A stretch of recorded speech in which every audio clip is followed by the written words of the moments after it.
In this video, I'm gonna teach you how to change FOV in Plants vs. Zombies Garden Warfare 2. It's a very easy process, so make sure to follow along. In this video, I'm gonna showcase easy to follow instructions on how to change the field of view for this game. For whatever reason, you have to do it outside of the game, so if you are currently in-game, close it down. You will need to edit a specific settings file. So to find this file, go over to Documents, Plants vs. Zombies GW2, and then access the settings folder. Here you will be able to find prof_save and then prof_save_profile. The second one is what we're looking for. In here, a lot of information about your settings will be stored, so right click on this one and open it with Notepad. You can also open a new instance of Notepad and drag this file inside, it doesn't matter.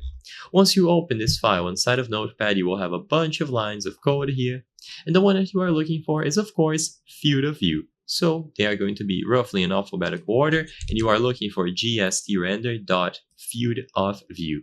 Now, the default value is going to be 70.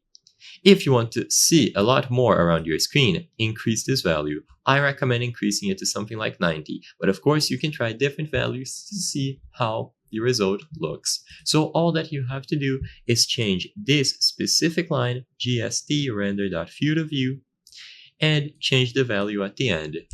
The file is going to be available under the Documents folder inside of Plants vs. Zombies Garden Warfare 2 on the Settings folder. And after you change this, always remember to save the file.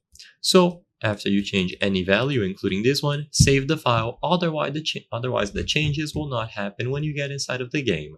It's weird that you have to change this specific file, but it is going to be the main way to do it.